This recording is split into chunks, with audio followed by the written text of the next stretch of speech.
This may be hard to believe, and it may be a stretch, but there's a lot of similarities between the new Westside Gunn album 12 and the new Drake album, Some Sexy Songs for You. I mean, they both have covers with two men, lots of fur on the cover, neon lights on the cover. We have a very prominent artist who's working alongside a more melodic counterpart, not Party Next Door, but Stove God Cooks. Both Stove God Cooks and Party Next Door are apparently quite fanatical about cocaine. There's even a Hulk Hogan ripping his t-shirt reference here. But that's about it. I don't know if that's a good intro, but that's the one I'm going with. And if you don't know, I've been doing this channel for a while, 6.5 years, and I was pretty late to the Griselda game. But I've said this, that like as long as they keep releasing good stuff, I'm going to keep reviewing it. Now I have missed a couple of projects here and there. I don't think all their projects are all fire. But this is a very interesting one. This 12. I assume it's Hitler Wears Hermes 12. Because it's basically two EPs smushed into one. It's one EP where it's Westside Gunn with Este Knack, and Stove God Cooks, and then another where he's working more with someone named Brother Tom Sos. And I'll talk about how all these things go together. But the main thing that this proves to me is that Westside Gunn is still very dedicated to the craft of rap music. He's still very interested in curating, So maybe you were one of those people last year who just said, "Oh, he's lazy." And if you're one of those people, I hope you choke on a toothpick. Okay? Or if you're one of those people who said, I just don't think he's that interested in rap. I think he's just into wrestling and into fourth rope and into fashion, then you too should choke on a toothpick. Because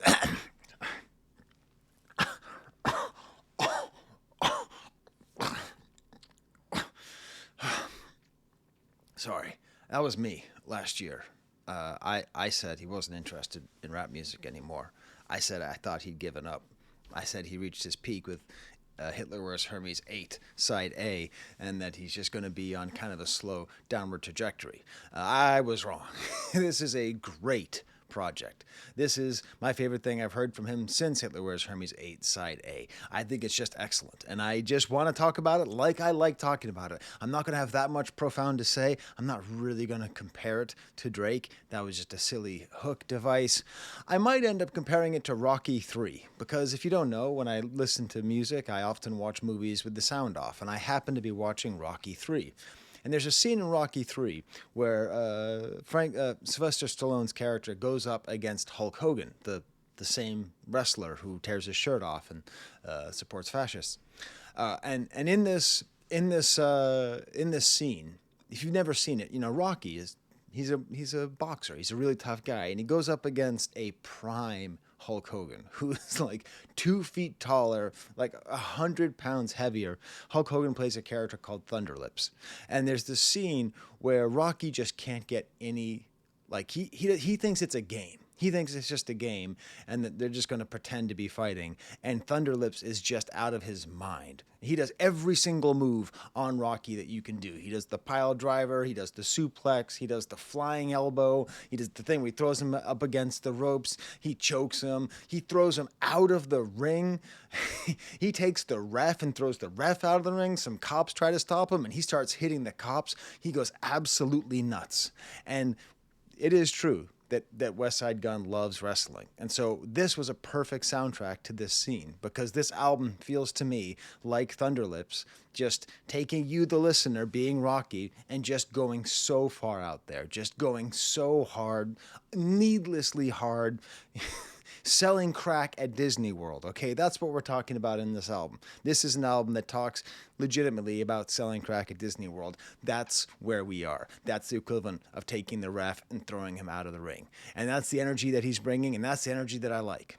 So I thought that he was basically done. Much like I thought Drake was done. I thought Drake was just going to be a gambler now and not make more music.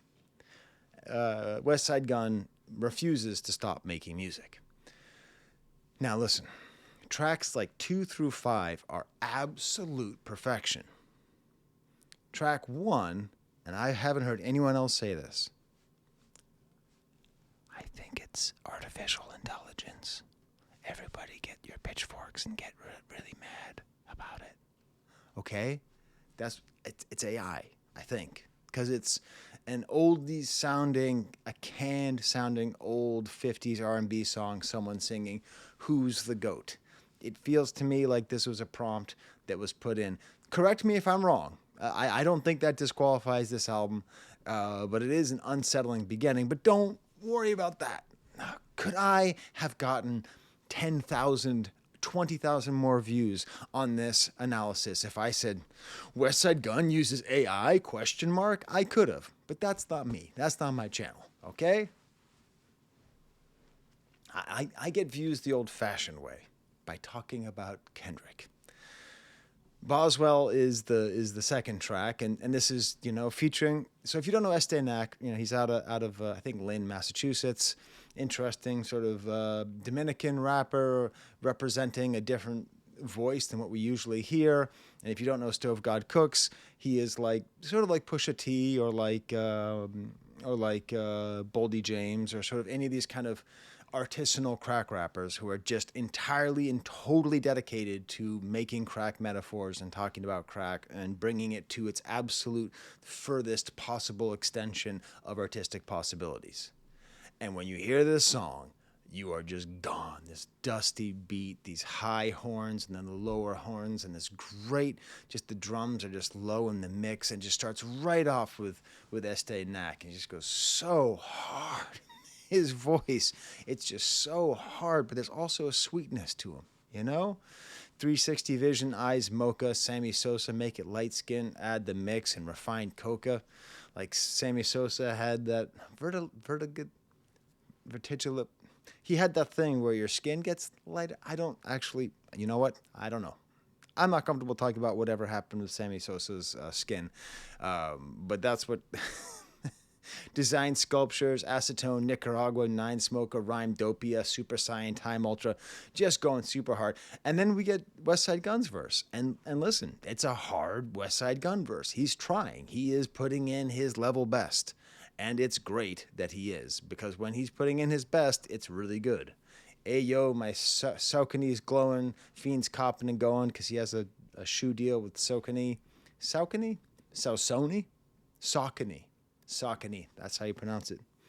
Bagging in a Louis ski suit, it's snowing, took a sniff, ripped his shirt like Hogan, cells popped, all this.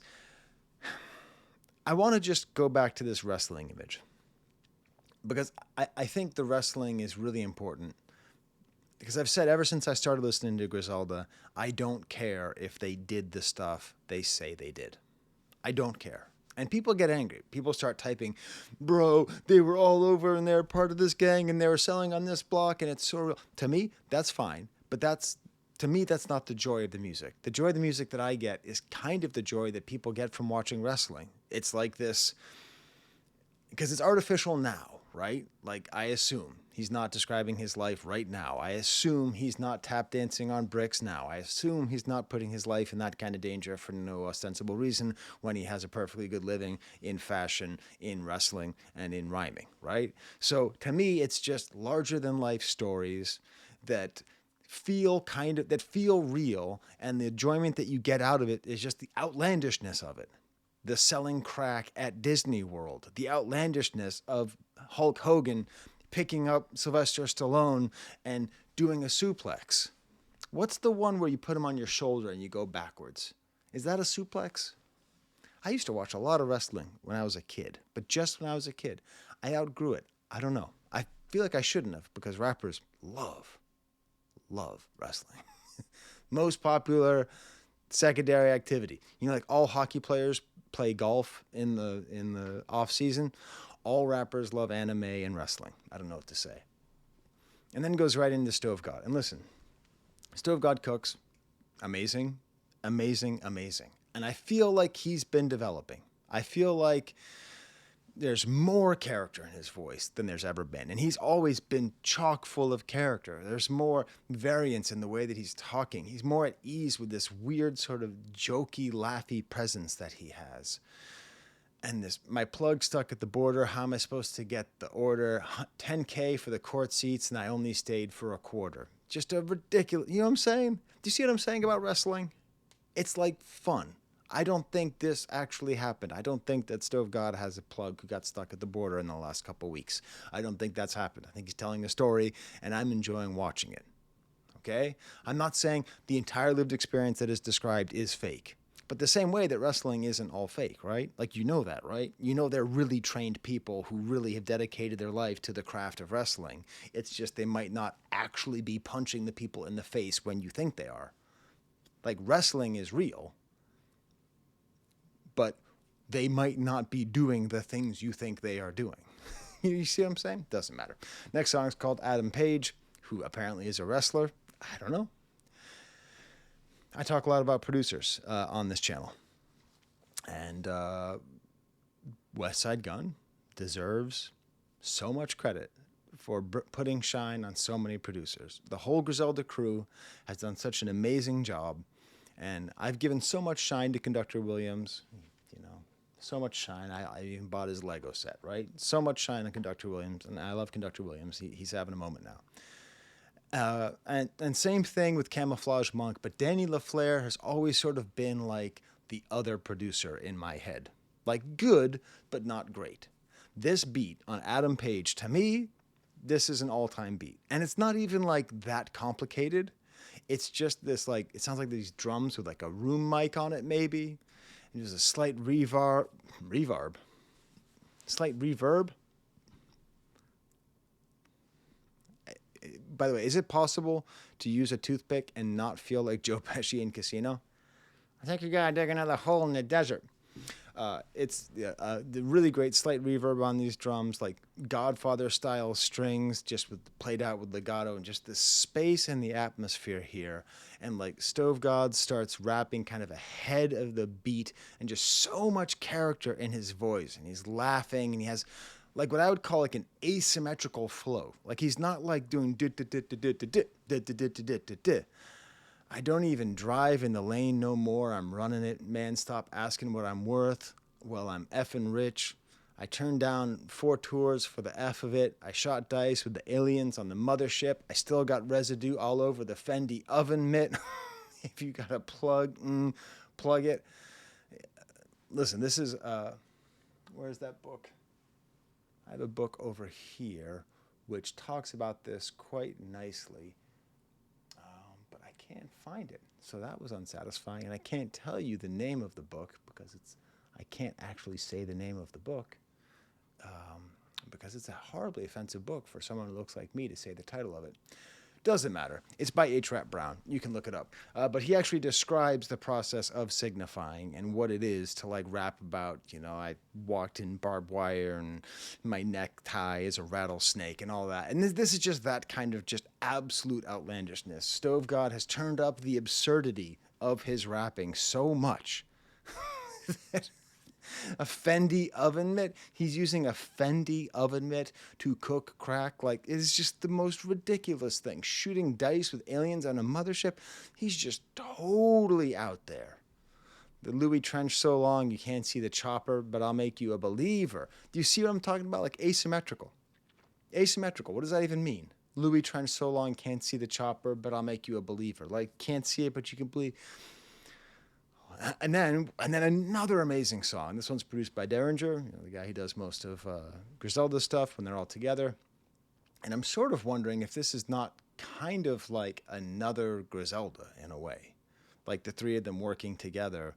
It has a kind of similar flow, you know, where like Este Knack is sort of the kind of the Benny the Butcher, kind of the more straightforward, just rappity rap guy. And then Stove God's a little bit more of like the character, like the voice that Conway brings in. And then Westside is just Westside. I don't know.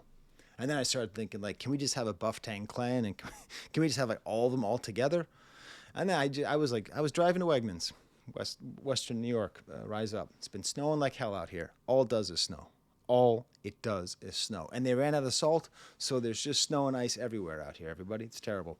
But I was driving to Wegmans and thinking, like, what if they had like a Buff Tang clan and they all got on and they all tried to figure out how to get onto the beats and who would be who? And I decided that Stove God Cooks would be like the Old Dirty Bastard, and I got really excited about that. And then I was like, yeah. And like the Inspector Deck would totally probably be like, maybe Benny? I don't really quite know. And then I just kind of like went on and on thinking about this idea if like everybody associated with Griselda was all trying to rap on the same songs. I thought that'd be great. And then Viert is apparently some kind of luxury brand. I don't know. And it's these just great guitars and gauzy sounds and no drums. And Westside Gunn pitches his voice down. And it's so sweet because Westside Gunn can be, at times, his voice can be annoying. Listen, he's very famously kind of insecure and likes getting mad at people for criticizing him. So I hope he doesn't see this and think I'm criticizing him too harshly. But his voice can be described as high and nasally, which can be annoying. I think it's charming, but it can be annoying.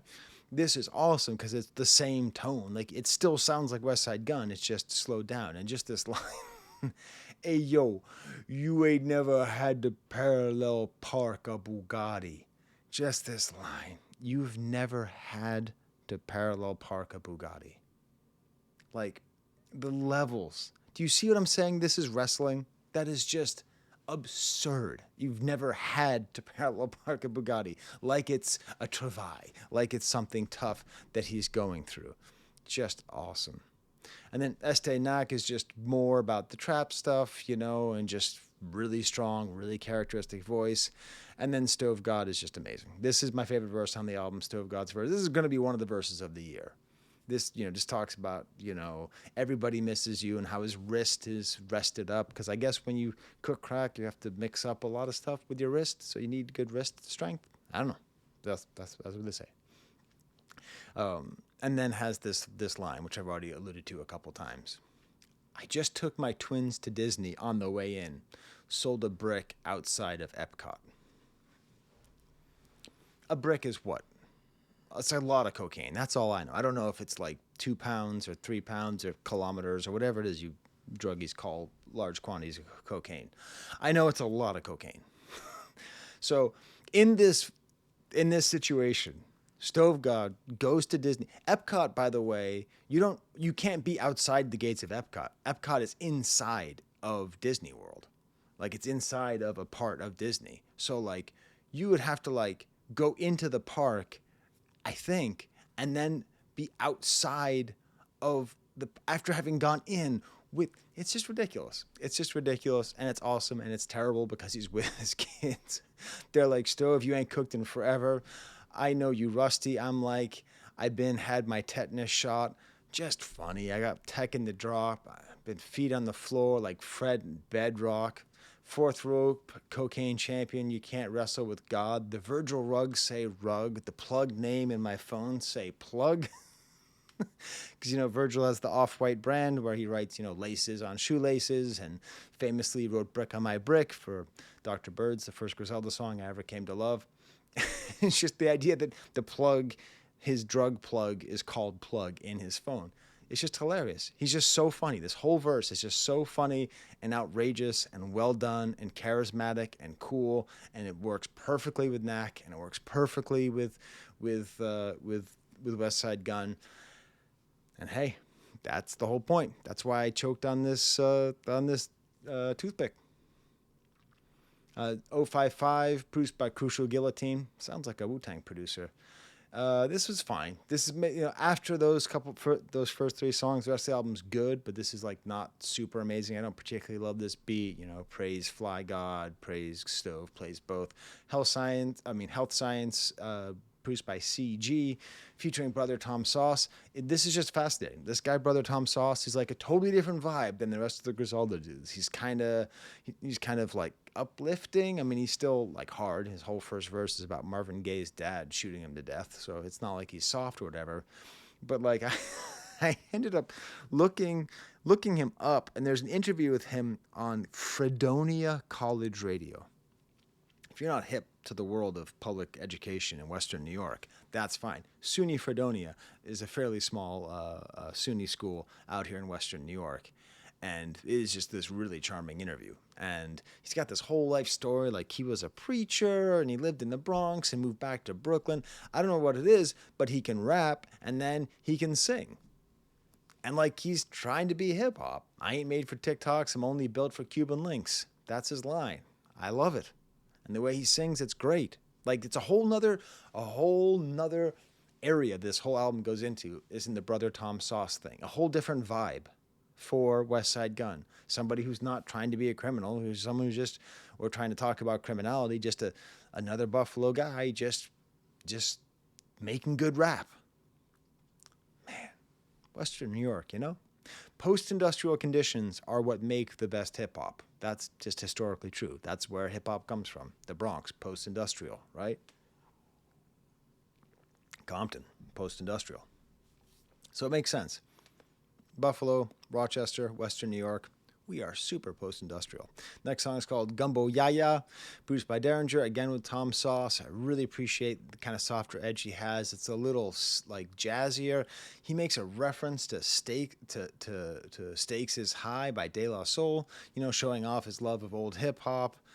I took the risk, the stakes is high.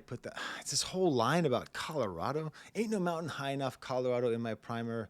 So Shadur, I'm sure it's my time. I took the risk, the stakes is high. So Shadur is like a football player for Colorado, the football team, and Deion Sanders is called Prime Time. So he says, Colorado in my prime. So Shadur, I'm sure it's my time. Everything all mixing together. College football rhymes. It's great. And then West is trying really hard here as well. And we get the obligatory East Side flip verse. East Miami, produced by LaFleur and CG, featuring Estee Nack. More just breezy synthesizer. Another hard-working verse from West. This is the whole thing. Westside Gunn sometimes does not work as hard as he does other times, just on his verses and on his rapping. I really like it. And then Estee Nack is starting to do this weird, freaky thing. Where I don't know what sounds he's making. He's like, you know, he's making some kind of weird sounds, but I really enjoy it. Like, Estenak is like this sort of like comfortingly menacing figure. If that makes sense to you, I think that makes sense. Bury Me with a Stove, produced by LaFleur again. More that sound, this kind of sleepy beat. It's like a slow trudge. This is probably my favorite verse from Knack on this whole thing here. Maybe just because he says, drop in her drawers, soft or hard, stomp in Harvard Yard. It's just, you know, I'm from Massachusetts. I appreciate it. He also does ad-libs where he just says ad-lib. I appreciate that too. Outlander, produced by Miles, is just this awesome loop with his woozy horns, and he's doing it all by himself. Wayno style, right? He's doing it all by himself. It's just him, and he's just calling people trash. Just calling people trash the whole time. Telling some kind of story about a Lagerfeld stalking, and I'm from East Side. I don't know what it is, but he is just going super hard in being him. Sorry, I just did something weird to my recording. Is this recording? This better be recording. The album ends with Dump World. And this is the conductor beat. We have a problem. Conductor, kind of gospel sounds and a nice little piano here. Stove talks about how things might change. It sort of feels like you know that song they play at the end of Saturday Night Live? That's kind of how it feels. But Stove got again with his outlandish lines. I reinvented the wheel. I brought fire to people who had seen fire before. And is great. The whole thing ends with this whole thing about Free Sly. The album is subtitled Free Sly for Dump. Sly Green is a drug kingpin from Buffalo, from, I don't know, who got arrested 20 years ago. I guess he has 10 life sentences in 120 years. I don't know. I mean, personally, free Sly. I'm all for it. I don't like people being in drugs. I don't like people being in jail for drugs for 10 lifetimes. That seems like too many lifetimes. You know what I'm saying? Like, I'm sure there's a debt to be paid to society, but 10 lifetimes. It's a lot of lifetimes. But I don't know anything about the trial, so I don't know anything about the guy. I'm not going to make an official judgment there. So there you go. There's my review. So good. I choked on a toothpick. I've been having a rough time, y'all. Just so you know, seems like I haven't been releasing so many videos. It's been tough. Baby's not sleeping. Things kind of fraying at the edges. I had to really get this one out there. So I hope you appreciate it. Smash like, bucket, subscribe, all that. I'll be all right. It's just not advisable to have 4 kids. It's a lot of kids. All right. Till next time, if I can find the camera, it's doot doot doot doot. Whoa, whoa, whoa, whoa.